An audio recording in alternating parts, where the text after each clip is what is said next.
असुरों के द्वारा देवताओं का पराजय हो गया था। देवताओं का स्थान और अधिकार छिन गया था। समस्त देवता गिरी कंदरा में सुख शांति के अभाव में भटक रहे थे।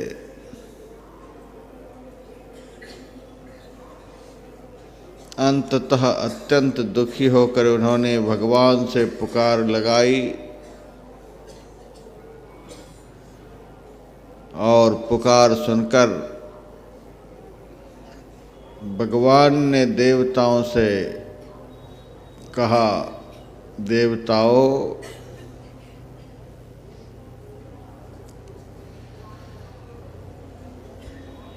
तुम लोग अत्यंत दुर्बल हो गए हो। दैत्य लोग अत्यंत प्रबल हैं, इसलिए उनको पराजित करना बहुत मुश्किल है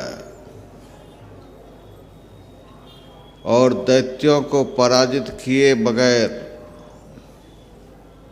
तुम्हारा दुख क्लेश निवृत्त नहीं हो सकता। तुम्हें अपना स्थान, अपना अधिकार प्राप्त नहीं हो सकता। और देवताओं,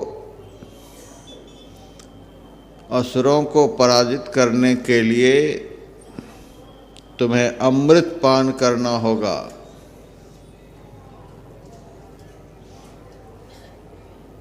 अन्न जल तुम्हारा भोजन नहीं है, तुम्हारा भोजन अमृत है। तुम देवता हो। असुर कुछ भी खा पी सकते हैं, खाने से बल बढ़ता है। असुर के सामने जो कुछ भी आता है खा पी करके अपने बल को बढ़ाता रहता है। तुम देवताओं का भोजन अमृत है, तुम्हें अमृत नहीं मिल रहा है, इसीलिए दुर्बल हो रखे हो। और अमृत की प्राप्ति होगी तुम्हें समुद्र से। समुद्र में अमृत है।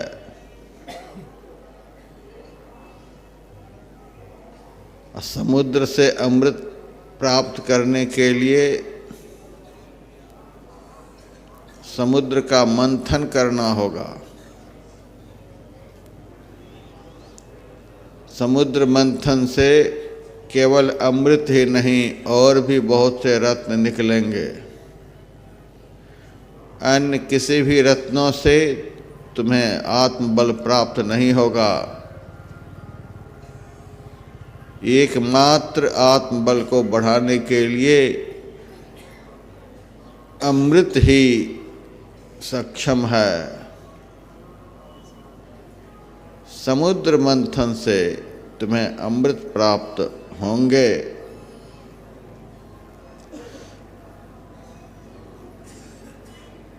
असुरों से मित्रता करके मेरे से अंतर बल प्राप्त करके समुद्र का मंथन करो और उस मंथन से तुम्हें अमृत की प्राप्ति होगी। उसका पान कर तुम असुरों को पराजित कर अपने अधिकार और स्थान को प्राप्त कर सकोगे।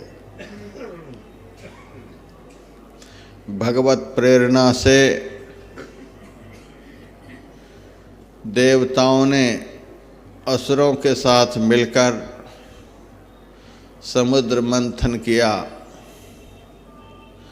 उस मंथन से एक एक करके 14 रत्न निकले। अंतिम रत्न अमृत था।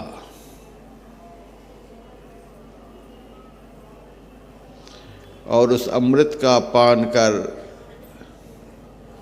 देवताओं ने असुरों को पराजित कर अपना अधिकार और स्थान प्राप्त कर लिया। यह देवासुर संग्राम सत्ययुग में हुआ था। यह समुद्र मंथन, अमृत की प्राप्ति देवताओं ने सत्ययुग में की थी। अभी कलयुग चल रहा है। लाखों वर्ष बीत गए इस बात को।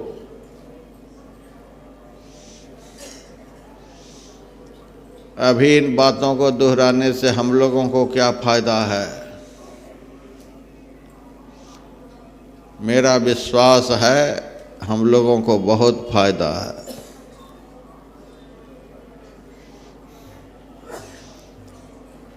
जो स्थिति सत्ययुग में असुरों के द्वारा पराजित होने पर देवताओं की थी, वही स्थिति आज हम लोगों की भी है। बहुत बार मैंने सुनाया है, हम कौन हैं?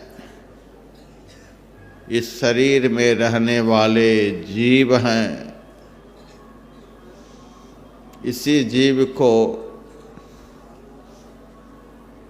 परिष्कृत भाषा में आत्मा भी कहा जाता है। और यह आत्मा कौन है? ईश्वर का अंश है। ईश्वर का अभिन्नतम अंग है।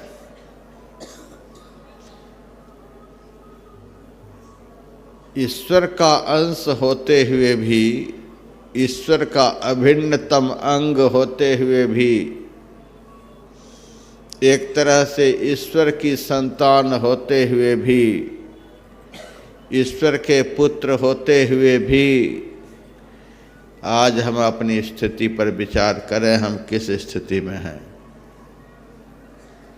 कभी दुख से पिंड नहीं छूटता है। कभी हम शांतिमय सुख को प्राप्त नहीं कर पाते हैं। ईश्वर की संतान, ईश्वर का अंश, ईश्वर का पुत्र होते हुए भी हम अनादिकाल से इस संसार में दुख भोग रहे हैं।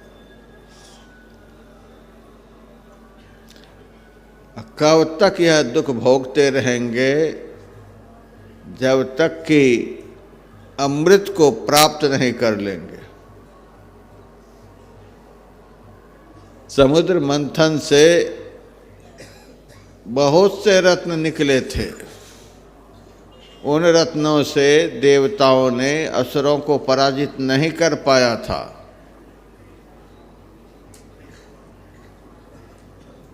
देवताओं का आत्मबल उन रत्नों से नहीं बढ़ा था।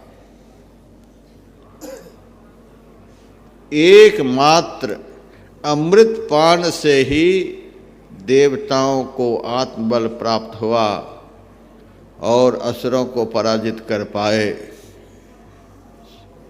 सुखी हुए, अपने अधिकार को प्राप्त कर लिए, अपने स्थान को प्राप्त कर लिए, अपनी स्थिति में आ गए। रत्न बहुत से निकले, किसी रत्न से देवताओं का काम नहीं बना। उसी तरह से संसार में हमारे पास सुख के बहुत संसाधन उपलब्ध हैं। घर है, मकान है, नौकरी है, व्यापार है, बहुत तरह के रोजगार हैं, लड़के हैं, बच्चे हैं, स्त्री है। बहुत तेरे सुख के संसाधन हमने अपनी अपनी समझ से जुटा रखे हैं, लेकिन इनसे आज तक सुख मिला? सारे सुख के संसाधन उपलब्ध होने पर भी हम सुखी नहीं हैं। जैसे 13 रत्नों के उपलब्ध होने पर भी देवता सुखी नहीं हो पाए। देवता तभी सुखी हुए जब देवता को अमृत प्राप्त हुआ।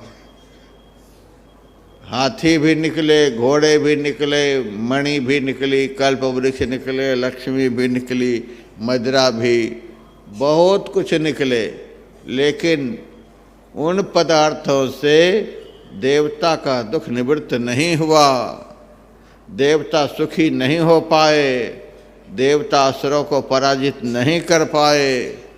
देवता सुखी तब हुए जब देवताओं ने अंतिम रत्न अमृत को प्राप्त किया, अमृत को पान किया। तो सबसे पहली बात तो हम यह समझें, इस शरीर में रहने वाले जो हम आत्मा हैं, हम ही देवता हैं। इस शरीर में सब देवताओं का निवास है। इंद्र भी है, कुबेर भी है, वरुण भी है, शनि कुमार भी है, चंद्र सूर्य सब हैं। देहस्था सर्वदेवता, सब देवता इसके अंदर हैं।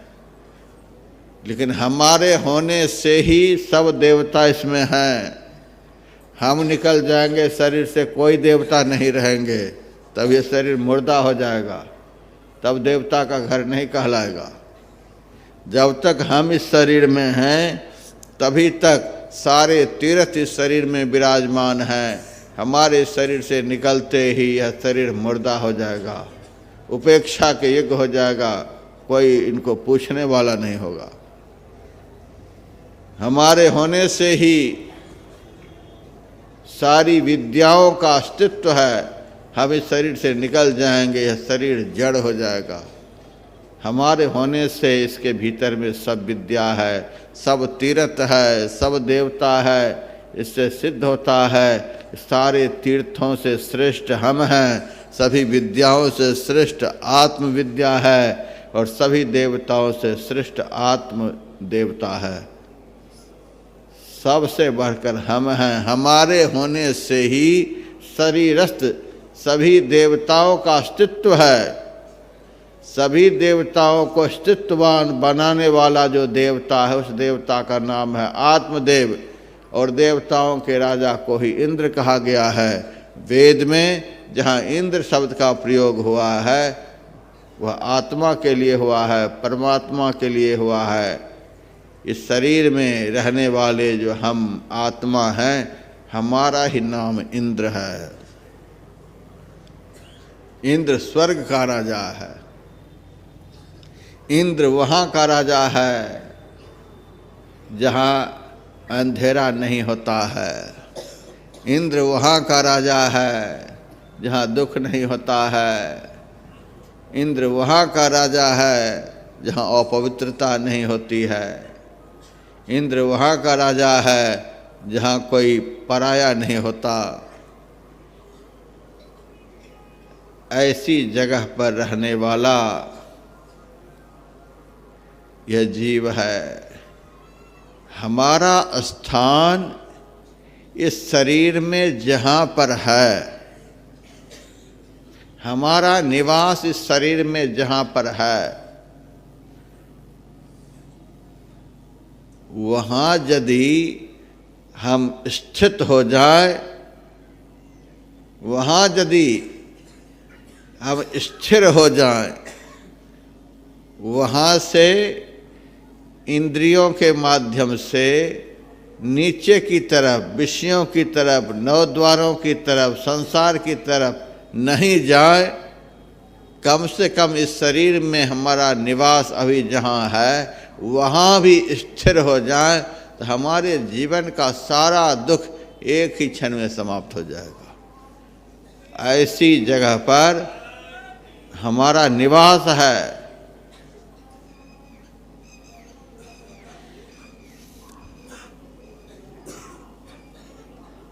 हमारा निवास, मैंने एक दिन सुनाया था, भगवान शिव का वचन है, बिंदु मध्य च जीवात्मा सूक्ष्म रूपेण वर्तते। बिंदु के मध्य में जीव का निवास है। हम जीव कहलाते हैं। हम इस शरीर में रहते हैं, लेकिन रहते हैं कहाँ? इसका यदि पता लग जाए, उस स्थान का पता लग जाए, तो पता लगते ही हमारा दुख उसी क्षण समाप्त हो जाएगा। हमारे जीवन को सुखमय बनाने के लिए दुनिया के किसी भी पदार्थों की जरूरत नहीं है। संसार का सब पदार्थ संसार में ही रहे, हमें संसार के किसी भी पदार्थों से लेना देना नहीं है। हमारे बाप ने हमारे लिए हमारे भीतर में ही हमारे सुख का सारा संसाधन जमा कर दिया है।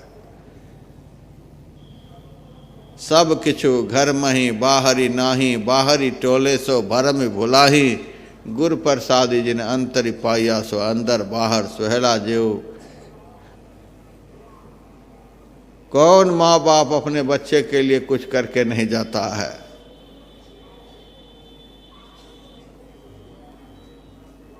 बड़े बड़े लोग अपने बच्चे के लिए देखिए घर में कितने सुख के संसाधन जुटा करके रखते हैं, बच्चे को कोई दुख नहीं हो। बड़े बड़े भक्तों के घर में मैं जाता हूँ, देखता हूँ, वे बड़े बड़े भक्त अपने बच्चों के लिए एक घर तो केवल खिलौना ही रहता है, दुनिया भर खिलौना। कभी वह खिलौना लेकर खेलता है, कभी वह खिलौना लेकर खेलता है, वह खिलौना लेकर दुनिया भर के खाने पीने का संसाधन, क्या क्या नहीं अपने बच्चे के लिए धनवान माता पिता रखते हैं। और हमारे माता पिता ये दुनिया के माता पिता से कमज़ोर है क्या, दरिद्र हैं क्या? मैंने बहुत बार सुनाया, हमारे माता पिता कौन? हमारे माता पिता जगत के माता पिता ईश्वर हैं, परमात्मा हैं। हमारा नाम जीव है, आत्मा है, हम शरीर नहीं हैं। ये गांठ बांध लीजिए। शरीर में रहने वाले हैं, हमारा नाम आत्मा है, हम ईश्वर के अंश हैं, अमृतस्य पुत्राः हैं, अमृत की संतान हैं। अमृत कहते हैं ब्रह्म को, ब्रह्मे वेदम अमृतम, ब्रह्म को अमृत कहते हैं। अमृतस्य पुत्राः, हम ब्रह्म की संतान हैं। परमात्मा ने हमारे लिए कुछ भी नहीं किया। परमात्मा ने हमें दरिद्र बना करके भेजा है संसार में। हम आँख खोलकर अपने घर को देखते ही नहीं, हम दूसरे के घर देखने में लगे हुए हैं। उनके घर में क्या है, उनके घर में क्या है, उनके बच्चे को तो ऐसी नौकरी हो गई, उनके बच्चे को तो ये हो गया, उनको इतना बढ़िया सब कुछ हो गया, उनका घर ऐसा बन गया। हम दूसरे को देखते देखते पागल हो गए। दूसरे के सुख ऐश्वर्य को देख देख करके हम खुद दरिद्र हो गए। जिस दिन हम अपने को देख लेंगे, अपने घर को भी देख लेंगे, उसी दिन हमारा दुख क्लेश रफ्फू चक्र हो जाएगा। हमारे घर में क्या नहीं है। देहस्था सर्व विद्याश्च, परमात्मा ने हमारे घर में, हमारे शरीर में, हमारे लिए यह शरीर घर है। घर माहि अमृत भरपूर है। हमारे इस शरीर में, हमारे इस शरीर रूपी घर में परमात्मा ने, देखिए जैसे अपने बच्चे के लिए बहुतेरे पुस्तक ला करके माता पिता रखते हैं, पुस्तकालय बना देते हैं, बच्चे दिन भर पढ़ो, कंप्यूटर लगा देते हैं, क्या क्या लगा देते हैं। हमारे घर में कुछ भी नहीं है। हमारे घर में तो ऐसा ऐसा कंप्यूटर लगा हुआ कि सारी सृष्टि को चला सकते हैं, दुनिया का सब कुछ देख सकते हैं, दुनिया का सब कुछ कर सकते हैं, दुनिया के सारे करामात से अवगत हो सकते हैं, सारी सृष्टि का संचालन कर सकते हैं, सारी सृष्टि को मिटा सकते हैं, बना सकते हैं। ऐसा ऐसा कंप्यूटर हमारे बाप ने हमारे भीतर में रख दिया। एक बिंदुता दूरबीन हो, दूरबीन क्या करे, पिंड में ब्रह्मांड दरस हो, बाहर में क्या फिरे। देहस्था सर्व विद्या, यही तो पुस्तकालय है। सारी विद्याएं परमात्मा रूपी पिता ने इस आत्मा रूपी पुत्र के लिए इस शरीर रूपी घर में ऐसा पुस्तकालय बनाया है, सर्व विद्याश्च, सब विद्या। दुनिया की कोई भी ऐसी पुस्तकालय नहीं होगी जैसी पुस्तकालय हमारे भीतर में है।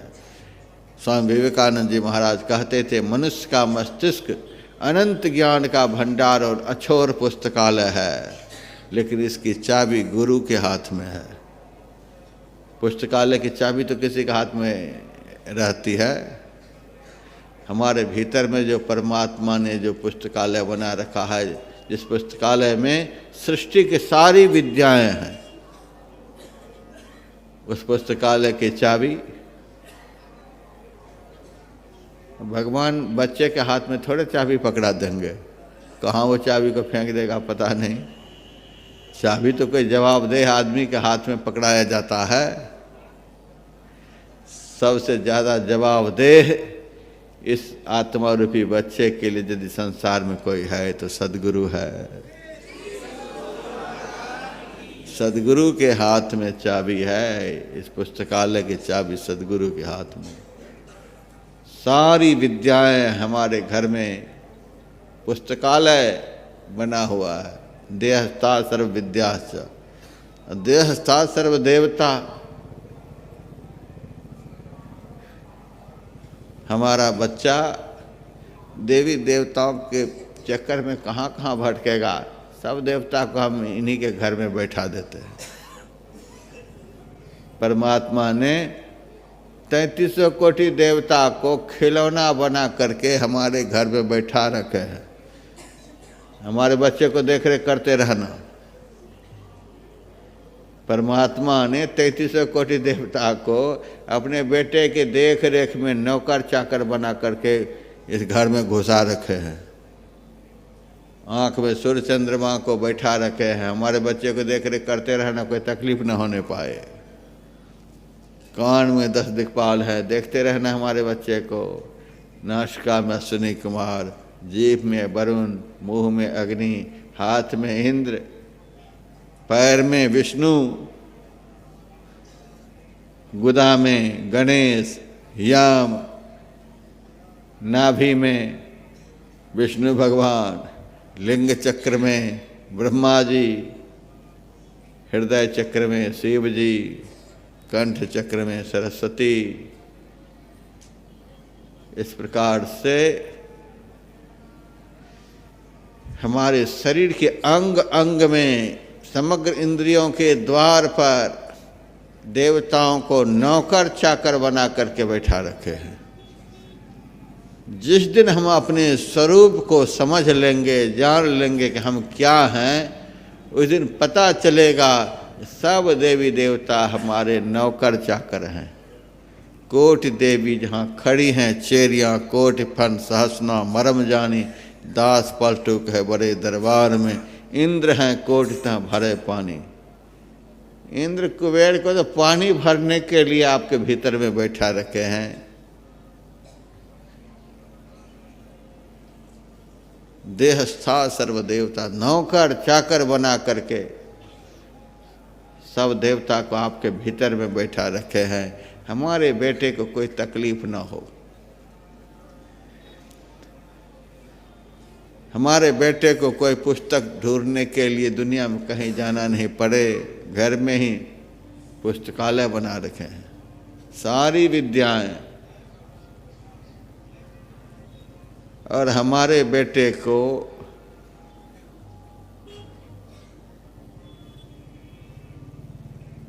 नहाने धोने के लिए कहीं जाना नहीं पड़े। जैसे घर में लोग गीजर लगा देते हैं, घर में हीटर लगा देते हैं, घर में फ्रिज लगा देते हैं, नहाने धोने के लिए झरना लगा देते हैं, टोटी बढ़िया से बढ़िया खरीद करके लगा देते हैं। नहाने धोने के लिए जैसे धनवान लोग अपने बच्चे के शौचालय में सारी व्यवस्था कर देते हैं, सारी सुविधा उपस्थित कर देते हैं, हमारे बच्चे को नहाने धोने में कोई कमी नहीं। देहस्था सर्व तीर्थानि, ये सारे तीर्थ जो हैं इस आत्मा रूपी बच्चे के लिए परमात्मा रूपी बाप ने नहाने धोने का सारा संसाधन, ये झरना सब लगा दिए हैं, टोटी सब लगा दिए हैं। अब कहाँ इधर उधर भाग रहे हैं? इस पागलपन की हद हो गई है। हमारे नहाने धोने के लिए हमारे भीतर में ही व्यवस्था है। अरे बाहर में तो आप जल से नहा रहे हैं, जल में जा जा करके नहा रहे हैं। भीतर में हमारे लिए ऐसा झरना लगा हुआ है, बाजे बाजे सितार बांसुरी ररंकार मृदुवाणी हो, कोटि झिलमिली जहाँ वहाँ झलके, बिनु जल बरसत पानी हो। बिना पानी के ही वर्षा, किस चीज़ की वर्षा?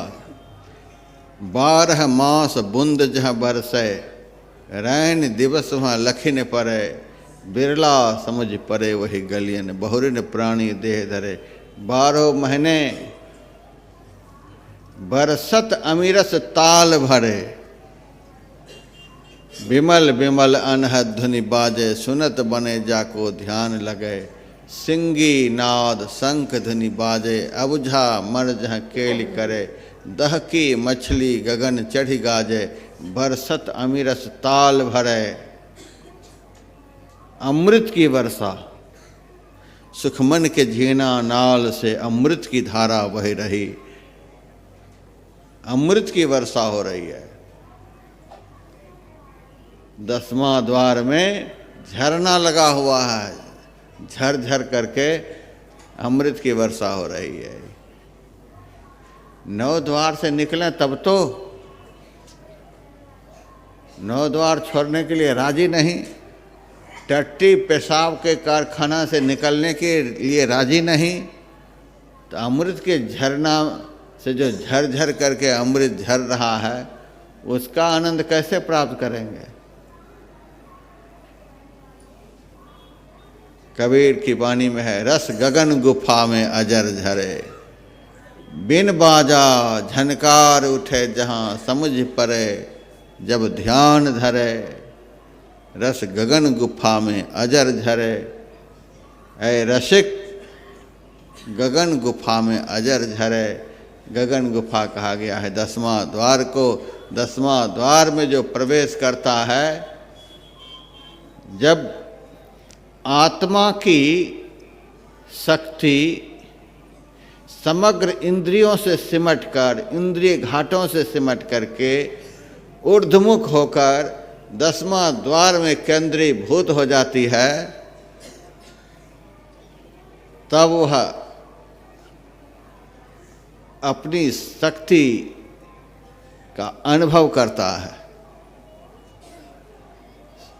हमारे में तो अनंत शक्ति है, अनंत शक्ति के हम भंडार हैं, अनंत शक्तिमान परमात्मा के हम पुत्र हैं। हमारे में कम ताकत है,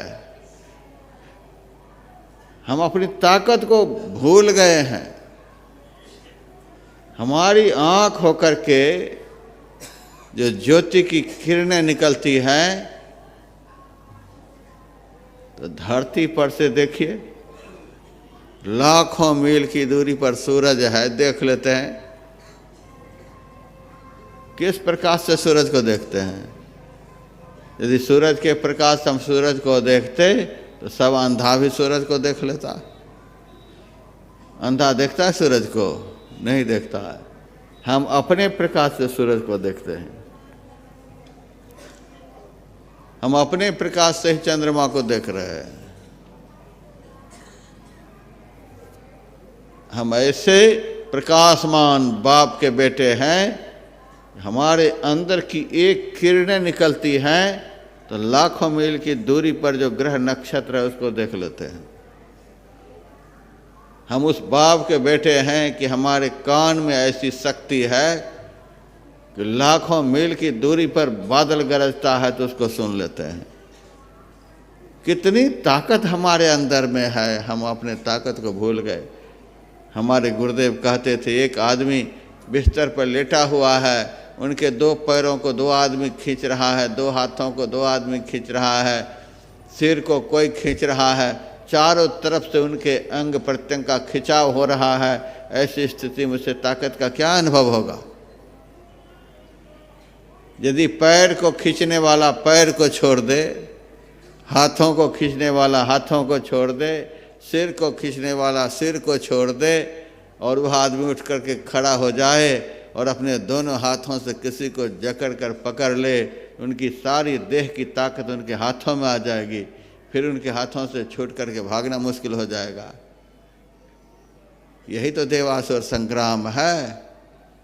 हमारी सारी ताकत को ये राक्षस पकड़ पकड़ के खींच रहे हैं, हमारे अंग प्रत्यंग को खींच रहे हैं।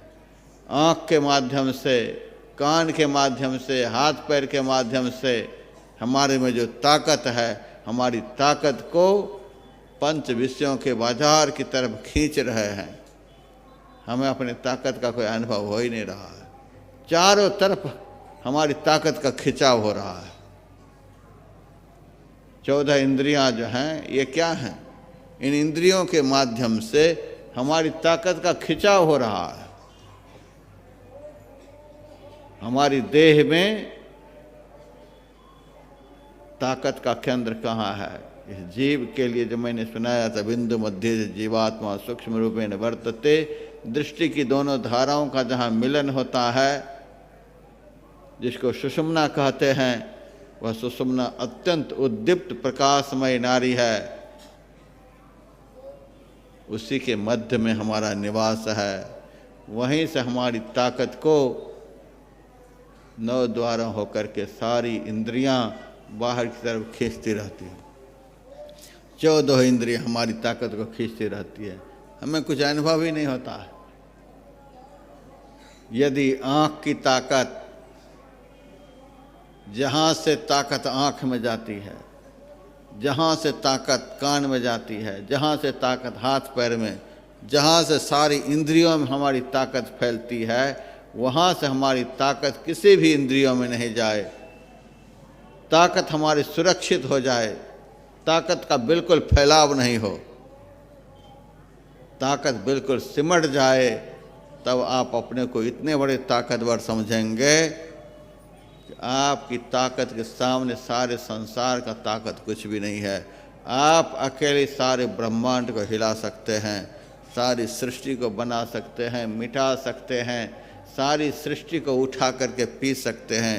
जैसे अगस्त जी समुद्र को उठा करके चुल्लू में पी गए थे, वैसे ही आप इतने बड़े ताकतवर हैं। यदि आपकी ताकत इंद्रियों में नहीं पहुँचे, इंद्रियों से सारी ताकत हमारी सिमट जाए, जहाँ से फैलती है, आप सारे संसार को उठा करके पी जाएंगे।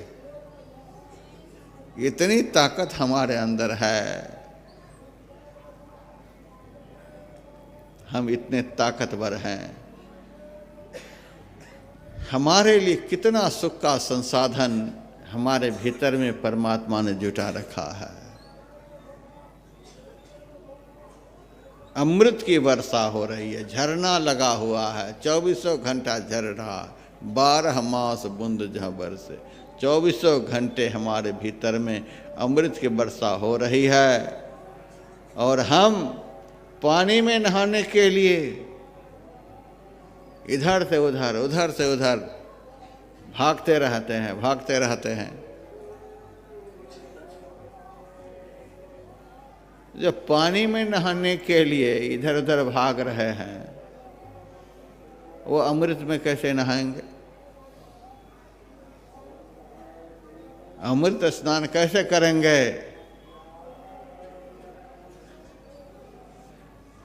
अभी थोड़ी देर के लिए आप लोगों का अनुभव होता होगा।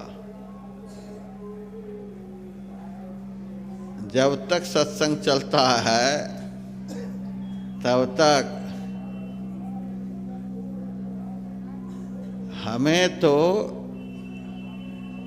अपने अंदर के झरना का पता नहीं है, जहाँ अमृत झर झर झर रहा है। रिमझिम बरसे अमृत धारा, मन पीवे सुनि शब्द विचारा, अनद विनोद करे दिन राति, सदा सदा हरि केला जीव।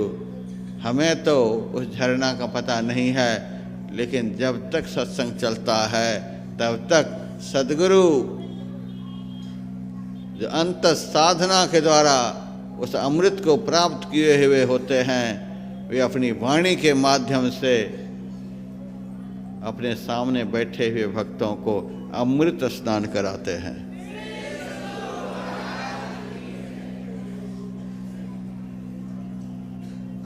संत की वाणी क्या है? वह अमृत वाणी है। रोज हम लोग पाठ करते हैं, उपदेशामृत, वचनामृत, ज्ञानामृत, पंचामृत। गुरुदेव का उपदेश ही अमृत, गुरुदेव के मुंह से निकले हुए वचन अमृत, गुरुदेव के मुंह से निकले हुए ज्ञान वह अमृत। अमृत को प्राप्त किए हुए अमृत स्वरूप संत जब बोलते हैं तो उनके मुंह से जो शब्द निकलता है और वह शब्द श्रोताओं के कान में प्रवेश करता है, और कान के माध्यम से सुनता कौन है? अमृत ही तो सुनता है। ये जीव ही तो इस शब्द को सुनता है, कान थोड़े सुनता है। इस कान के माध्यम से जीव ही संत की वाणी को सुनता है। यह अमृत स्नान हो रहा है। संत अभी अपना अमृत आपको बांट रहे हैं, अपने अमृत से आपको स्नान करा करके थोड़ा सा अनुभव करा रहे हैं अमृत का, कि देख लो उधार अमृत में तो इतना आनंद है कि सब आनंद से बैठे हुए हो। यह उधार अमृत है। किसी से अमृत प्राप्त करके अभी हम लोग आनंदित हो रहे हैं, और जब खुद से अभ्यास करेंगे, अपना घर के अमृत से अपने को नहलाएंगे, तब तो उस स्नान का अलग ही आनंद होगा। अभी तो संत अपने अनुभव रूपी अमृत से आप लोगों को नहला रहे हैं। साधु का वचन अमृत के समान होता है, अमर बना देने वाला वचन होता है। संत वचन वह सुधा देव भी जिनके सदा भिखारी। संत वचन वह धन है जिसका नर प्रधान अधिकारी। मर्त्य अमर कर देने वाला वह संजीवन रज है। संत वचन सब भव रोगों का राम बाण भेषज है। वेद शास्त्र अनुभूति तपस्या का जिसमें संचय है। संतों का वरद वचन वह मंगलमय निर्भय है। कौन बताए संतों की वाणी में कितना बल है। दासी सुत देवर्षि बन गया जीवन हुआ सफल है। उसी संत के प्रवचन ने यह चमत्कार दिखलाया। दैत्य वंश में देवोपम प्रहलाद प्रकट हो आया। अगणित बार संत वाणी ने निज प्रभाव प्रगटाया। मान उसी को बालक ध्रुव ने हरि का ध्रुव पद पाया। एक लुटेरा था जो वन में मान संत की वाणी। वाल्मीकि बन गया आदि कवि भुवन विदित विज्ञानी। साधु के मुंह से जो वचन रूपी अमृत निकलते हैं, यह अमृत यदि हमारे कान के माध्यम से हमारे अंदर में स्थिर हो जाए और उस वाणी पर हम अमल करने लग जाएं, तो एक न एक दिन आपके भीतर में जो अमृत है उस अमृत का ज्ञान हो जाएगा, उस अमृत की प्राप्ति हो जाएगी। यही अमृत एक दिन उस अमृत का आनंद चखाएंगे। जब तक संत वचन रूपी अमृत का पान नहीं करेंगे, तब तक आपको अपने भीतर के अमृत का पता नहीं चलेगा। आपके भीतर में आपके परमात्मा ने आपके लिए क्या क्या किया है, कितना सुख का संसाधन आपके भीतर में जुटा रखा है। लेकिन हम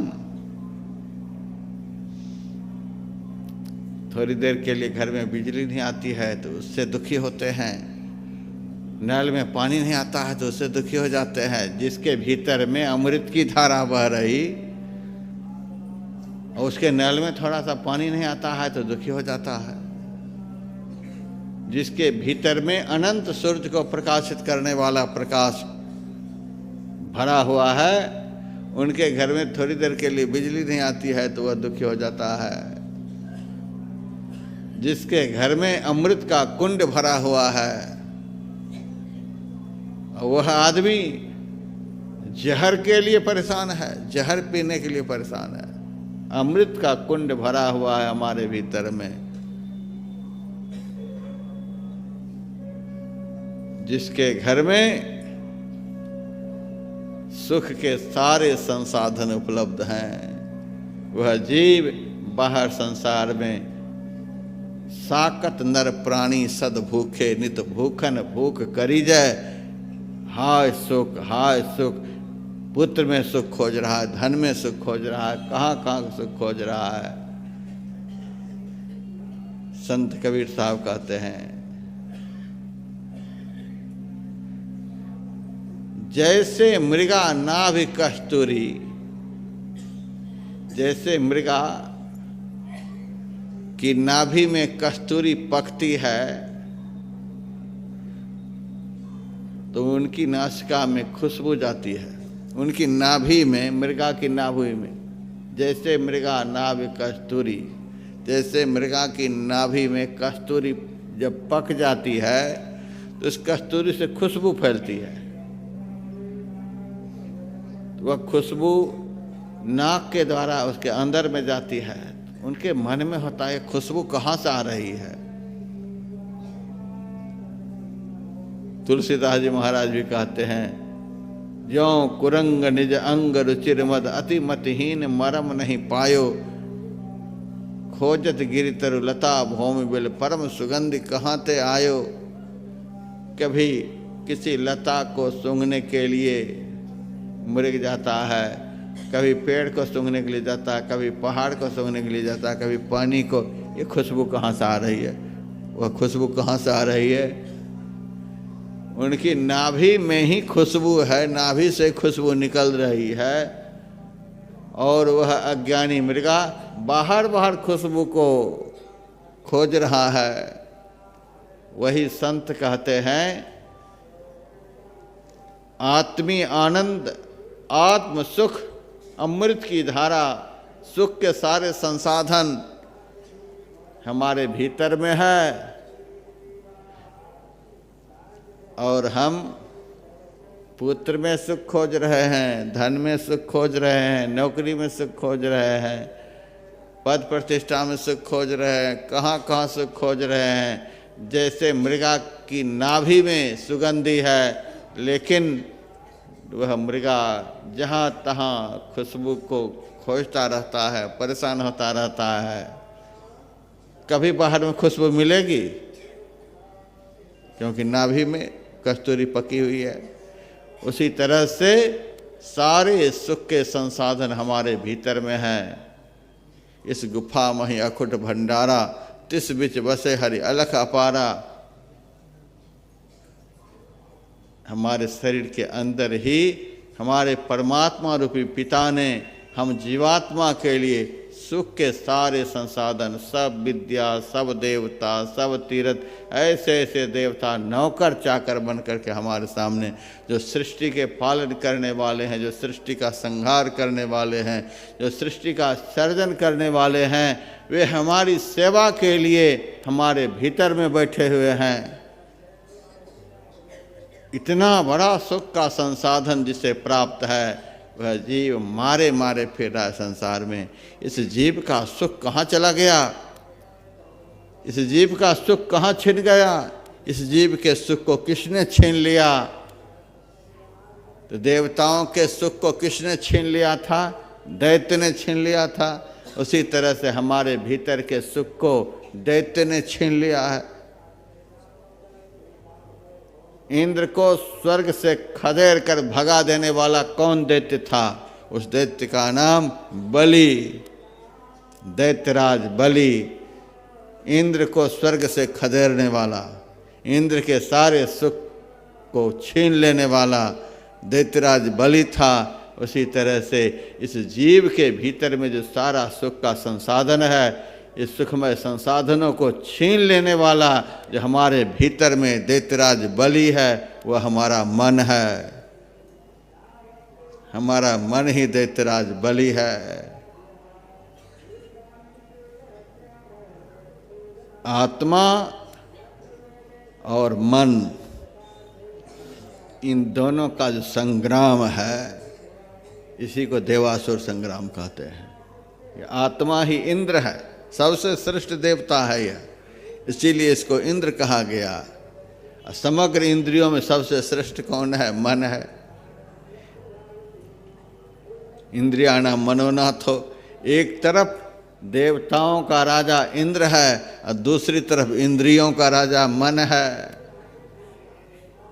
यह भी राजा है तो वह भी राजा है, वह कम नहीं है। ब्रह्मांड का राजा जीव है, पिंड का राजा मन है। यदि यह जीव अपने स्थान को छोड़ करके दूसरे के राज्य में पहुंचेगा तो जीव की तो दुर्गति होगी। जो राजा अपना राज्य छोड़ करके दूसरे के राज्य में घुसना चाहेगा और दूसरा राजा यदि बलवान है तो वह तो पकड़ कर मारेगा ही, राज्य भी छीन लेगा। दूसरे के राज्य में घुस करके आप सुखी होना चाहते हैं, और यदि वह राजा कमजोर होता तो आप उनको पकड़ कर उनके राज को छीन भी सकते थे। वह तो महाबलवान है। इंद्रियों का राजा जो मन है वह तो महाबलवान है। भगवान कृष्ण को कहना पड़ा, असंशयम महाबाहो मन दुर्निग्रहम चलम। अर्जुन तुम ठीक कहते हो, यह मन बड़ा बलवान है। जिसकी बलवत्ता का बखान भगवान करते हैं, उनसे बड़ा बलवान कौन हो सकता है? पिंड का राजा मन है। यदि पिंड में हमारी चेतना उतर गई तो हमारे सारे सुख को वो छीन लेंगे। यदि हमारी चेतना पिंड से ऊर्ध्वमुख ब्रह्मांड में हो जाए तो ब्रह्मांड का राजा यह जीव है। केवल जीव युक्त तुरीय मिति, उपनिषद में लिखा हुआ है। तुरीय अवस्था में जीव की सत्ता रहती है।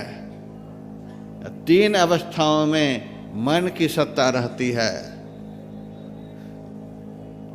मन के अधिकार क्षेत्र में यदि यह जीव चला जाएगा तो मन की मार खाता ही रहेगा। जागृत, स्वप्न, सुषुप्ति, ये 3 अवस्थाओं में मन की सत्ता है। इन तीनों अवस्थाओं पर मन का अधिकार है। ये तीनों के अंदर यदि जीव है तो वह दुखी ही रहेगा।